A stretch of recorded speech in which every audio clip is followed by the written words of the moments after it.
ஆண்டுடைய பரிசுத்த நாமத்திற்கு மகிமை உண்டாவதாக. யாவரையும் பார்ப்பதிலே மிகுந்த மகிழ்ச்சி. ஜீவ அப்பம் என்ற தலைப்பின் கீழே ஒரு 2 செய்தியை நாம் பார்த்தோம். தொடர்ந்து நாம் அதை பார்க்கிறோம்.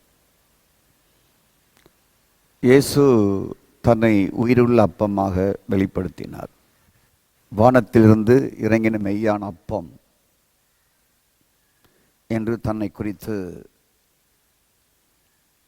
அவர் கூறினார் இஸ்ராயல் மக்களிடத்திலே.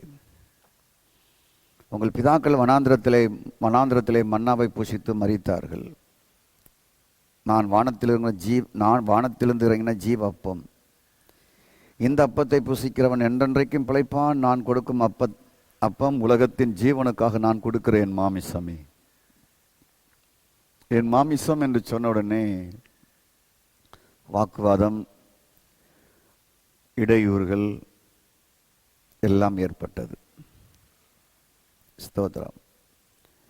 என் மாமிசத்தை புசித்து என் இரத்தத்தை பானம் பண்ணுகிறவனுக்கு நித்திய ஜீவன் உண்டு. என் மாமிசம் மெய்யான போஜனமாக இருக்கிறது, என் இரத்தம் மெய்யான பானமாக இருக்கிறது. வானத்திலிருந்து இறங்கின அப்பம் இதுவே. என்னை புசிக்கிறவன் பிழைப்பான், நான் பிதாவில் பிழைத்திருக்கிறது போல. அவர்கள் மரித்தார்கள், இந்த அப்பத்தை புசிக்கிறவன் என்றென்றும் பிழைப்பான் என்றார். இதை கடினமான உபதேசம் என்றார்கள். மாமிசத்தை எப்படி புசிக்க கொடுப்பான் என்றார்கள். கொஞ்சம் குழப்பமாக இருந்தது. ஸ்தோத்திரம். ஆகவே இப்படி குழப்பமாக இருந்த பொழுதுதான் இயேசு சொன்னார் 63ஆம் வசனத்திலே, ஆவி உயிர்ப்பிக்கிறது, மாமிசம் ஒன்றுக்கும் உதவாது. நான் உங்களுக்கு சொல்கிற வசனங்கள். இப்பொழுது ஆண்டவர் சொன்ன ஒவ்வொரு போதனையும் வார்த்தைகளும் பற்றி சொல்லும் பொழுது, நான் சொல்கிற வசனங்கள் ஆவியும் ஜீவனுமாக இருக்கிறது என்று சொன்னார்.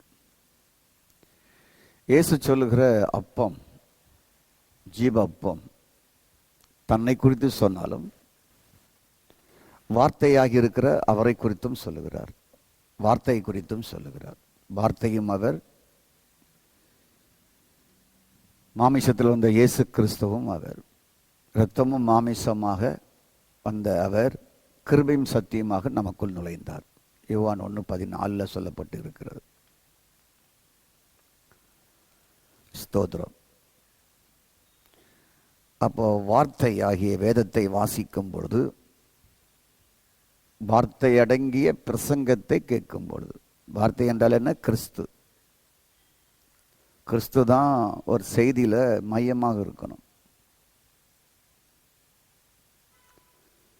ஜீவனாகிய கிறிஸ்து தான் நீங்கள் கேட்கிற ஒரு செய்தியிலே மையமாக இருக்க வேண்டும். கர்த்தருக்கு ஸ்தோத்திரம். ஆகவே அந்த வார்த்தையை நாம் கேட்கும் பொழுது, வாசிக்கும் பொழுது, அந்த வார்த்தை ஆவியாக ஜீவனாக உங்களுக்குள் பிரவேசிக்கிறது. ரொம்ப சிம்பிள். கர்த்தருக்கு ஸ்தோத்திரம். வார்த்தையே ஜீவன், வார்த்தையே ஆவி. வார்த்தையே ஜீவனும் வார்த்தையே ஆவியாக இருக்கிறபடினாலே மாமிசமும் இரத்தமுமாக, கர்த்தருக்கு ஸ்தோத்திரம், இந்த உலகத்தில் அவர் கிருபையும் சத்தியமாக நமக்குள் பிரவேசித்தார். அப்போ வார்த்தையை கேட்க கேட்க என்ன நடக்கிறது? வார்த்தையை கேட்க கேட்க வார்த்தையை புசிக்கிறீர்கள்.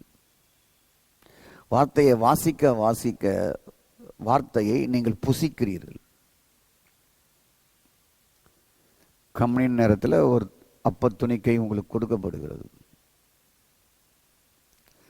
அதுதான் எல்லாருக்கும் ரொம்ப விசேஷமாக, அதற்கு 3 நாள் விரதம் இருந்து ரொம்ப தங்களை ஒடுக்கி அதற்கு ஒரு வித்தியாசமான உடை அணிந்து வருவார்கள். போதகராகி நாங்களும் அன்னைக்கு ஒரு வித்தியாசமான உடையில் கொடுக்குறோம்.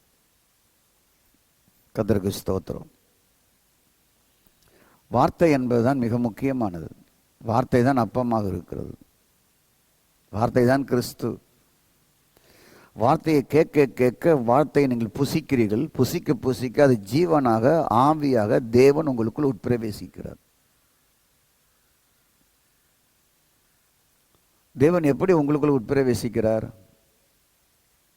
எப்படி உங்களுக்குள் நுழைகிறார் என்பதை இன்னைக்கு நான் உங்களுக்கு எளிய முறையில் கற்றுக் கொடுக்குறேன்.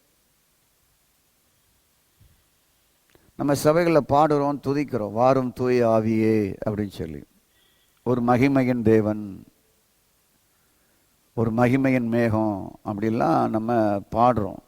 இந்த பாடும்போது தான் அவர் வந்து இறங்குறாரு அப்படின்னு சொல்லி பழைய ஏற்பாட்டு நினைவிலேயே பாட்டையும் எழுதுறாங்க, பாட்டும் பாடுறாங்க. இதெல்லாம் பழைய ஏற்பாட்டின் ஞாபகத்தில் எழுதப்படுகிற ஒரு பாடல்கள், பாடப்படுகிற பாடல்.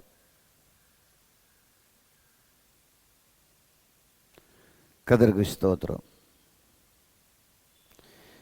அப்போ வார்த்தையை வாசிக்க வாசிக்க வார்த்தையை புசிக்கிறீங்க, வார்த்தையின் செய்தியை கேட்க கேட்க நீங்க வார்த்தையை புசிக்கிறீங்க. இப்போ வார்த்தை உங்களுக்குள் ஆகாரமாக உட்செல்கிறது. இந்த வார்த்தை எவ்வளவா, கிறிஸ்துவை குறித்த வார்த்தை எவ்வளவா உட்செல்கிறதோ அப்பொழுது ஆவியும் ஜீவனும் உள்ள செல்லுது, உங்களுக்குள்ள செல்லுது. அப்போ நீங்க எவ்வளோ உள்ள பரிபூர்ணம் அடையலாம், உள்ள எவ்வளோ மேய்ச்சல் அடையலாம், உள்ள எவ்வளோ பலப்படலாம், உள்ள தேவனை எவ்வளோ ருசிக்கலாம், ரசிக்கலாம், அவரை புசிக்கலாம். ஏன்னா இது சொல்லிக் கொடுக்கல. கர்த்தருக்கு ஸ்தோத்திரம். இப்படிப்பட்ட ஜீசஸ் ரெவலேஷன் அநேக இடங்களில் இல்லை, அதான் பிரச்சனை. ஸ்தோத்திரம். வீடுல ஒரு வருஷ காலண்டர் நம்ம போட்டுருவோம். அன்னைக்கு ஒரு வசனத்தை வாசிச்சுட்டு போயிடுற ஆடெலாம் இருக்கிறாங்க. அதிலேயே திருப்தி அடைஞ்சு புசித்து திருப்தி அடைஞ்சு போகிற ஆட்கள்லாம் இருக்கிறாங்க. ஸ்தோத்திரம். நல்லா கவனிங்க. வார்த்தையை எவ்வளவா நீங்கள் வாசிக்கிறீங்களோ, நீங்கள் புசிக்கிறீர்கள், ஆவியும் ஜீவனும் உங்களுக்குள் உட்பிரவேசிக்கிறது. நீங்கள் புசிக்காவிட்டால், வாசிக்காவிட்டால், புசிக்காவிட்டால் ஆவியும் தேவன் ஜீவனுமாகிய தேவன் உங்களுக்குள்ள பிரவேசிக்கலன்னு அர்த்தம். எவ்வளோ எளிமையாக்கி வைத்திருக்கார் பார்த்தீங்களா ஆண்டவர். கர்த்தருக்கு ஸ்தோத்திரம். அப்போ நீங்கள் தேவனுடைய வார்த்தையை வாசிக்கும் பொழுது, தேவனுடைய வார்த்தையின் செய்தியை கேட்கும் பொழுது உங்கள் ஆவி ஜீவனையும் தேவனுடைய ஆவியையும் அடைகிறது. ஜீவனாய் கிறிஸ்துவை அடைகிறது. தேவனுடைய ஆவியை அடைகிறீர்கள். உங்கள் ஆவி, ஆத்மா, சரீரம் முழுவதும் உயிர்ப்பிக்கப்படுகிறது. அதான் வார்த்தையை அனுப்பி சுகமாக்குகிறார் என்ற அர்த்தம்.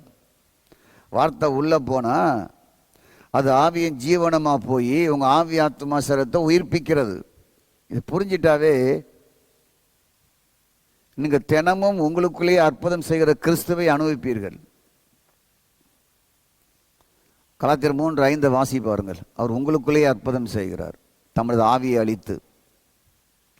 அளித்து உங்களுக்குள்ளேயே அற்புதம் செய்கிறாராம்.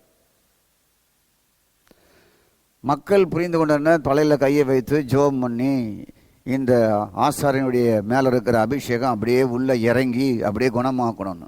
ஏன்னா அவங்க ஜெபிக்க தெரியாதனால அப்படிப்பட்ட ஆளை தேடுறாங்க. நீங்கள் கர்த்தருடைய வார்த்தையை கேட்குற ஆட்கள், நீங்கள் தேட வேண்டிய அவசியம் இல்லை.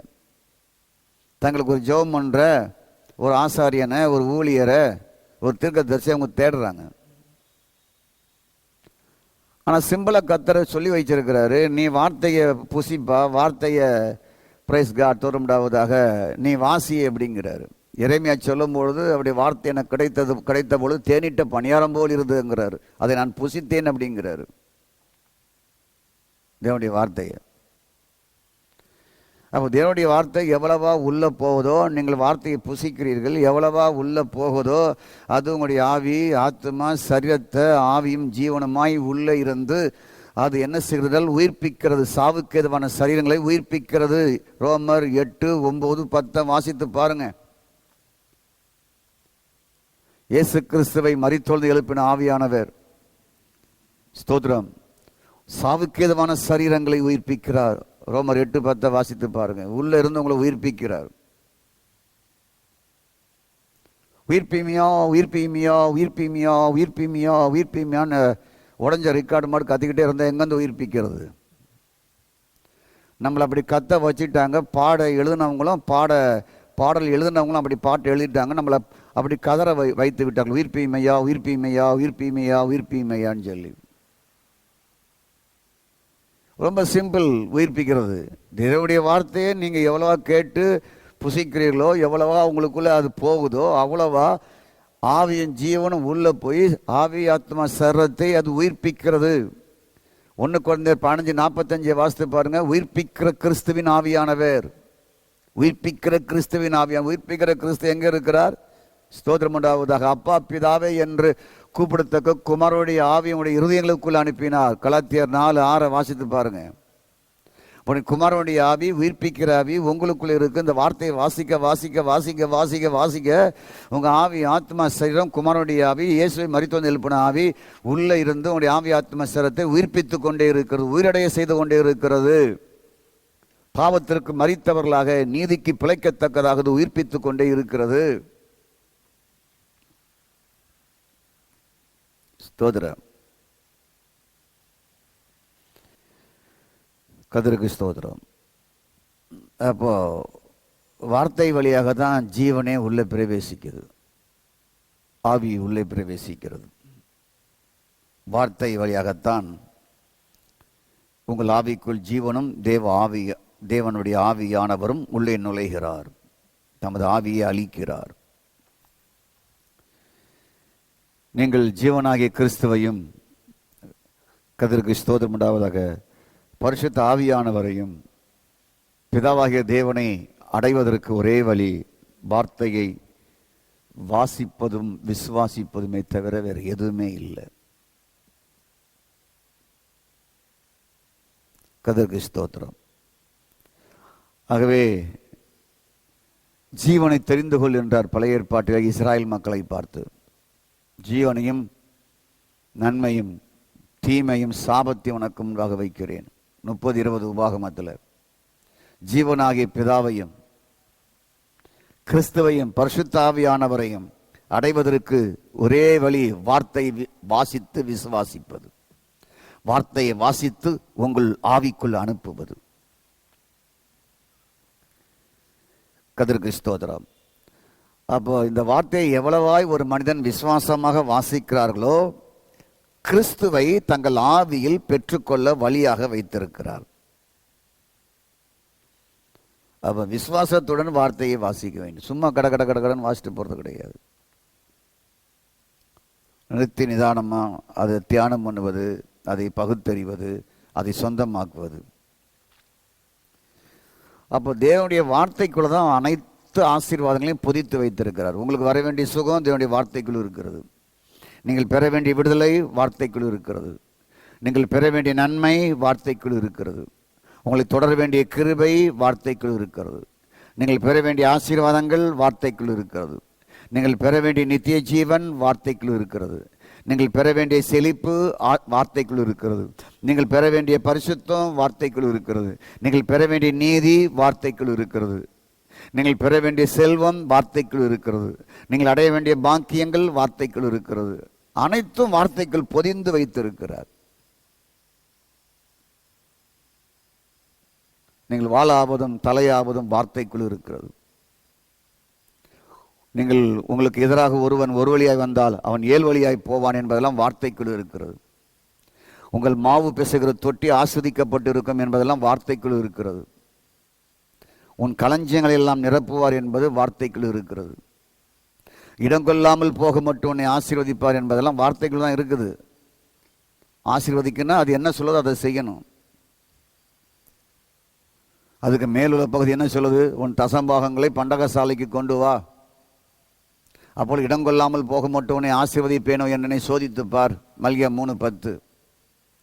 அநேகருக்கு இடம் கொள்ளாமல் போக மட்டும் ஆசீர்வாதம் வேணும், ஆனால் அதுக்கு மேலே உள்ளதை நாங்களால் செய்ய முடியல, அது எங்களுக்கு ப்ராப்ளம் என்கிற நிலைமை இருக்கும் பொழுது தேவன் ஒன்றும் கீழே உள்ள வசனங்கள் நிறைவேறாது.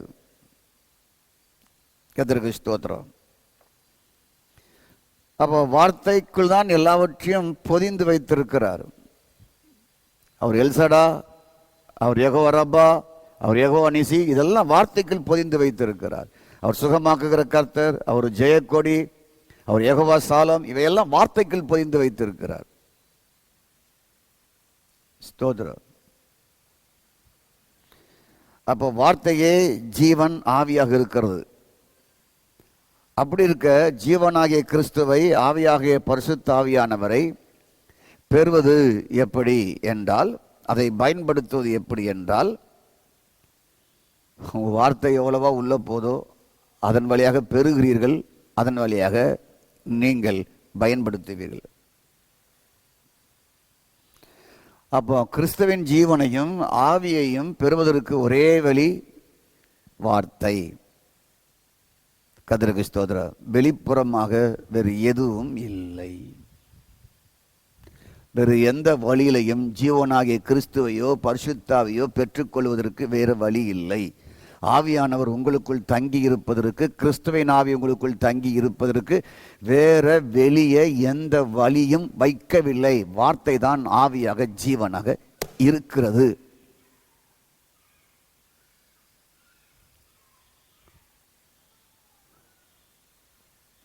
கர்த்தருக்கு ஸ்தோத்திரம். நாம் ஒவ்வொரு காலங்களிலையும் ஒவ்வொரு விதமான வளர்ச்சி அடைகிறோம். வாலிப காலங்களில் கொஞ்சம்தான் வார்த்தைகளை அறிகிறோம், நமக்கு அனுபவங்கள் குறைவு, சபை மூப்பர்கள் போதர்கள் சொல்கிறதை கேட்டு அதன்படி நாம் செயல்படுவோம். ஆனால் போக போக போக போக வேதத்தை வாசிக்க, பிரைஸ்கா, நல்ல செய்திகளை கேட்கும்போது நம்முடைய வளர்ச்சிகள் அதிகமாக போகிறது. அப்பொழுதுதான் ஆரம்பத்தில் நம்மிடத்தில் இருந்த சின்ன குறைபாடுகள், தவறாக புரிந்து கொண்டவைகள், தவறாக கை கொண்டவைகள் நமக்கு புரிகிறது. புரியும் பொழுது தான் அப்போ அதெல்லாம் இல்லைங்கிறது சொல்கிறோம். அப்போ நீ அதெல்லாம் செஞ்சுக்கிட்டு இருந்தியே, அன்னைக்கு மட்டும் ஏன் ஒத்துக்கிட்டங்கிறதெல்லாம் கேள்வி கிடையாது. அறியாமையில் ஒன்றை நாம் பின்பற்றுகிறோம், புரியாமல் பின்பற்றுகிறோம். கர்த்தருக்கு ஸ்தோத்திரம். அப்போ எல்லாருமே ஒரு வாலிப பருவத்தில் நம்ம நடத்தப்படுகிற விதங்களை பாருங்களேன். போன உடனே பரிசுத்தாவி பெறுவதற்கு காத்திரு என்று சொல்லுவார்கள். அவன் பல மாதமாக காத்திருப்பான், ஒவ்வொரு காத்திருப்பு கூடலையும் காத்திருப்பான், ஒவ்வொரு கன்வென்ஷன்லையும் காத்திருப்பான். உனக்கு ஆவியானவர் உனக்கு கொடுக்கல, நீ அந்நிய பாஷை பேசலை, நீ ஊமையாக இருக்கிற, நீ போ, நீ மனம் திரும்புன்னு சொல்லி அனுப்பிச்சிடுவாங்க, ரிஜெக்ட் பண்ணிவிடுவாங்க. ஸ்தோத்திரம். ஆவியை பெற்றுக்கொள்வது என்ன பண்ணணும்? நீ உபவாசம் இருந்து ஜெபம் பண்ணு, ஆவியான உன்னை நிரப்புவார். ஆனால் வார்த்தை தான் ஆவியாக இருக்கு, வார்த்தை தான் ஜீவனாக இருக்கு. கர்த்தருக்கு ஸ்தோத்திரம். அப்போ ஒரு கன்வென்ஷன் கூட்டத்துக்கு வாங்க, அப்படிதான் வாலிப பருவங்களில் உங்களையும் என்னையும் நடத்தினாங்க. இயேசு வார்த்தை, இயேசு ஆவி, இயேசு ஜீவன். அவர் வெளிப்புறமாக எதை கொண்டும் எதையும் செய்வதல்ல. அவரை தொடர்பு கொள்வது வெளிப்புறமாக எதுவும் இல்லை. வார்த்தை வழியாகத்தான் அவரை தொடர்பு கொள்ள முடியும். வார்த்தையை வாசிக்க வாசிக்கத்தான் புசிக்கிறீர்கள். அதை புசிக்க புசிக்காதான் ஜீவனாய் ஆவியாய் உங்களுக்குள் பிரவேசிக்கிறார். வார்த்தை பிரவேசிக்கிறது, ஜீவன் பிரவேசிக்கிறது, ஆவி உள்ளே பிரவேசிக்கிறது. அப்போ தேவனை தொடர்பு கொள்வது அவுட்டரில் எதுவுமே இல்லை, வார்த்தை வழியாக இன்னருக்குள்ள, அவ்வளோதான். அவர் தான் ஜீவாப்பம். நான் கூறுவதை கொஞ்சம் யோசிங்க, கவனிங்க. ஆவியை காண முடியுமா? காண முடியாது. சரி, ஜீவனை பார்க்க முடியுமா? பார்க்க முடியாது. தேவனுடைய வார்த்தையை நீங்கள் காண முடியுமா? வாசிக்க முடியுமா? காண முடியும், வாசிக்க முடியும், விசுவாசிக்க முடியும். ஏன்னா அதை பிரிண்ட் பண்ணி கையில் கொடுத்துருக்கு. ரெண்டு காரியத்தை காண முடியாது, ஆவியையும் காண முடியாது, ஜீவனையும் காண முடியாது. ஆனால் தேவனுடைய வார்த்தை பிரிண்ட் பண்ணி உங்கள் கையில் கொடுத்துருக்கு. ஆகவே அதை வாசிக்க முடியும், நம்ப முடியும், விசுவாசிக்க முடியும். அப்போ வார்த்தையை நம்ப முடிகிறது, விசுவாசிக்க முடிகிறது, வாசிக்க முடிகிறது. ஆவியும் ஜீவனையும் பார்க்க முடியாது. அந்த வார்த்தை நீங்கள் விசுவாசிக்கும் பொழுது, தேவனுடைய வார்த்தையை விசுவாசிக்கும் பொழுது, ஸ்தோத்திரம், உங்களுக்குள் ஆவியாக ஜீவனாக நுழைகிறார். அவ்வளவுதான். காண முடியாத ஆவியானவர், காண முடியாத ஜீவனானவர் வார்த்தைக்குள் இருக்கிறபடினால வார்த்தை வழியாக நுழைஞ்சிடுறாரு. நாம் பேச பேச உங்களுக்குள்ள காதுல கேட்குறீங்க, உங்க ஆவிக்குள்ள நுழைந்து கொண்டே இருக்கிறார். அதை அணுவீங்க, அதான் ஜீவ அப்பம். அவரை புசிக்கிறீங்க. வார்த்தையை பார்க்க முடியும். நான் சொல்ற வார்த்தையை நீங்க காது கொடுத்து கேட்குறீங்க. இருதயத்துல விசுவாசிக்கிறீங்க. ஆவியை பார்க்க முடியுமா? பார்க்க முடியாது. ஜீவனை பார்க்க முடியுமா? பார்க்க முடியாது. ஆனா வார்த்தைக்குள்ள ஆவியும் ஜீவனும் இருக்கிறார். நீங்கள் வார்த்தையை கேட்க கேட்க கேட்க கேட்க ஜீவனும் ஆவியும் உங்களுக்குள் உட்பிரவேசிக்கிறது. உங்கள் உட்புறத்தை அது பரிபூர்ணப்படுத்துகிறது. அதான் பாவம் செய்யான். தேவனுடைய ஆவியால் நடத்தப்பட்டவர்கள் பாவம் செய்யான் என்று டிக்ளேர் பண்ணுது வேத வசனம்.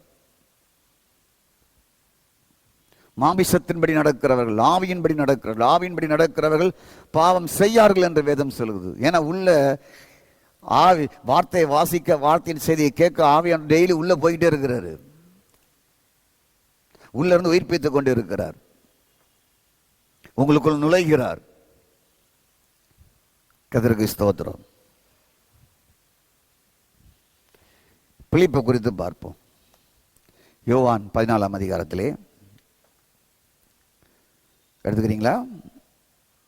யோவான் 14. ஸ்தோத்திரம்.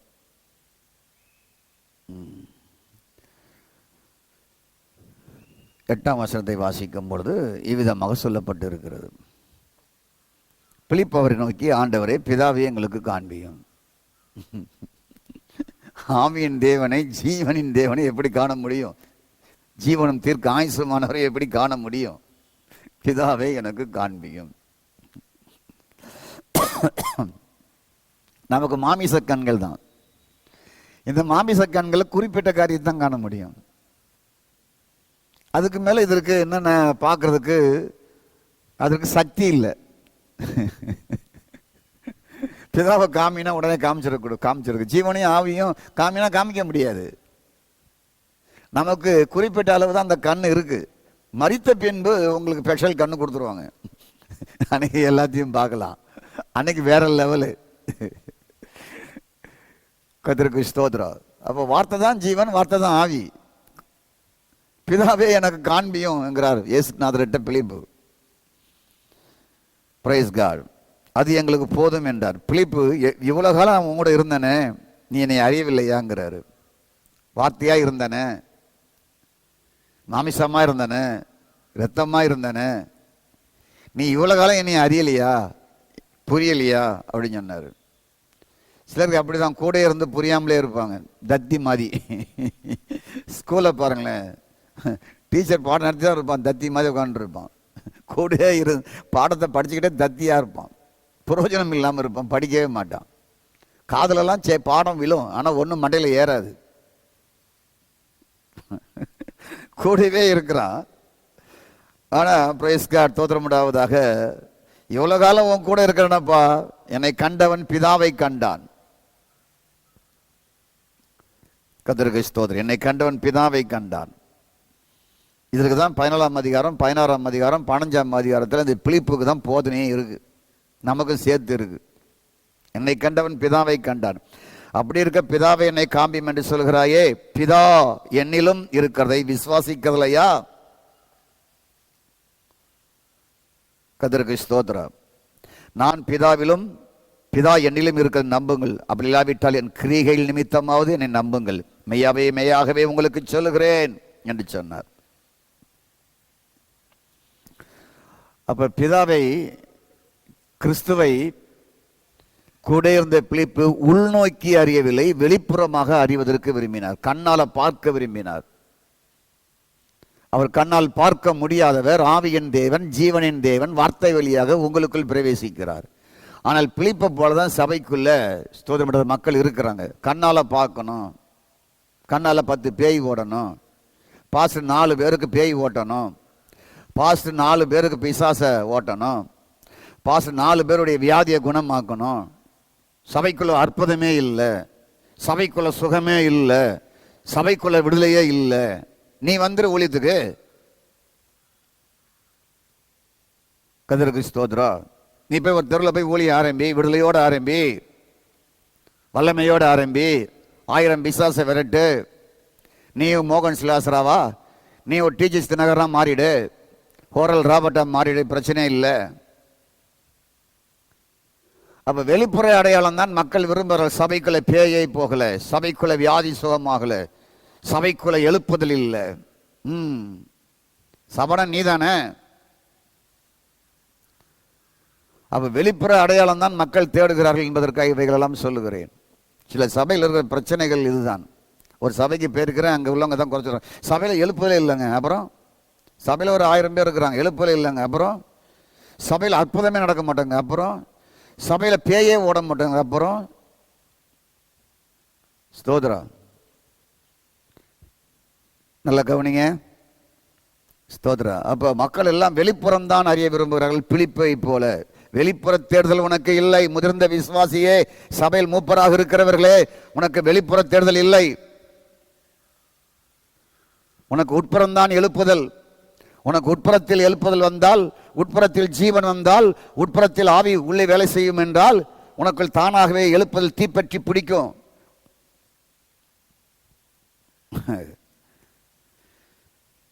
கர்த்தருக்கு ஸ்தோத்திரம். இப்போ யோவான் 16ஆம் அதிகாரம் 20ஆம் வசனத்துக்கு போவோம். யோவான் 16:20 மிக முக்கியமான வசனம், குறிச்சு வச்சிங்க. கர்த்தருக்கு ஸ்தோத்திரம். காட்.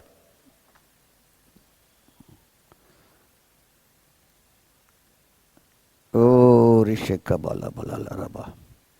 கொஞ்சம் இருங்க, வெயிட் பண்ணுங்க. ஜீசஸ்.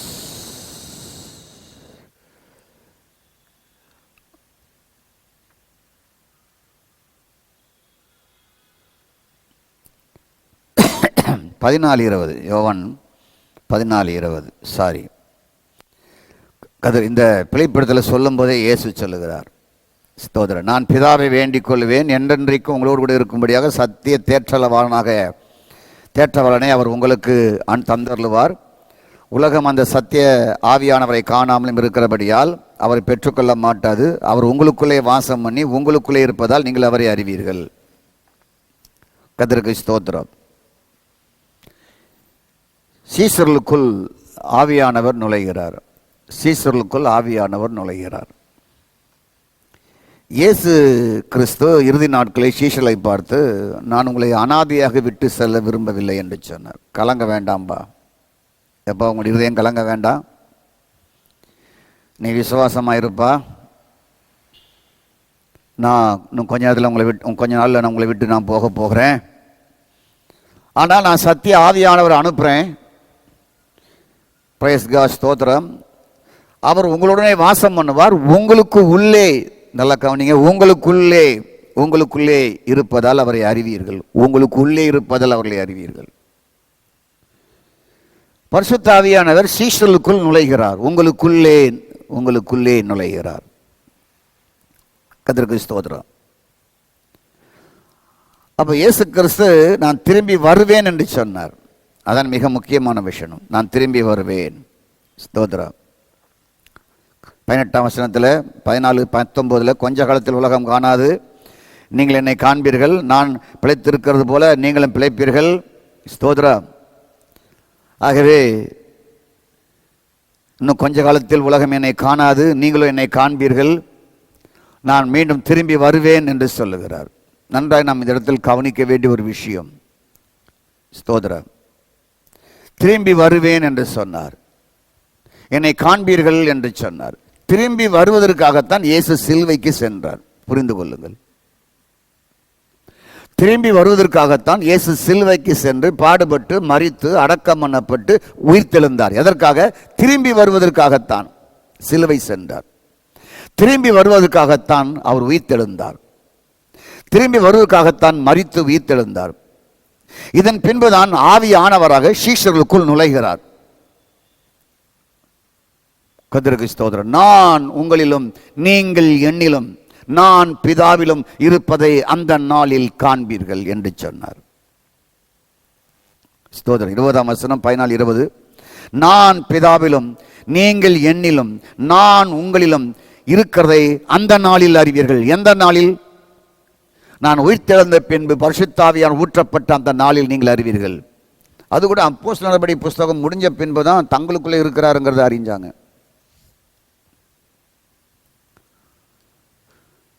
கதிருக்கு ஸ்தோத்திரம். நிறுவனங்களுக்கு வரும்போது தான் தங்களுக்குள் ஆவியானவர் இருக்கிறார், கிறிஸ்துவின் ஆவியானவர் இருக்கிறாருங்கிற வெளிப்பாடு அவங்களுக்கு கிடைச்சது. உடனே மேல் வீட்டு அறையில் ஊற்றின உடனே அவங்களுக்கு அது கிடைக்கல. கதிருக்கு ஸ்தோத்திரம். அப்போ 14:20 நான் திரும்பி வருவேன்ங்கிறார். கதிருக்கு ஸ்தோத்திரம். நான் திரும்பி வருவேன், நான் பிதாவிலும் நீங்கள் என்னிலும் நான் உங்களிலும் இருக்கிறதே அந்த நாளில் அறிவீர்கள் என்று சொல்லுகிறார். அப்போ திரும்பி வருவேன் என்றார். ஆவியாக திரும்பி வந்த கிறிஸ்துவின் ஆவியானவர் பிதாவிலும் சீஷரிலும், சீஷர்கள் கிறிஸ்துவிலும், கிறிஸ்து சீஷர்களிலும் நுழைகிறார். அந்த நாள் தான் தேவனுடைய ஆவி ஊற்றப்பட்ட நாள். கிறிஸ்து பிதாவிலும், பிதா கிறிஸ்துவிலும், கிறிஸ்து சீஷர்களிலும், சீஷர்கள் கிறிஸ்துவுக்குள்ளும் நுழைந்தார்கள். அப்போ எப்படி ஜீவனும் ஆவியுமாக நுழைகிறார் என்றால் தேவனுடைய வார்த்தை. அதுதான் 6:63 உங்களுக்கு பேசிக்கா வசனத்தை எடுத்தேன். நீங்கள் வார்த்தையை வாசிக்க வாசிக்க பிதாவிலும் கிறிஸ்துவிலும் ஆவியானவரும் உங்களுக்குள் உட்பிரவேசிக்கிறார்கள், நுழைகிறார்கள். உள்ளே நுழைந்து உயிர்ப்பிக்கிற கிறிஸ்துவின் ஆவியானவர் உள்ளே இருந்து உங்களை உயிர்ப்பித்து கொண்டு வாழ வைத்து கொண்டே இருக்கிறார்.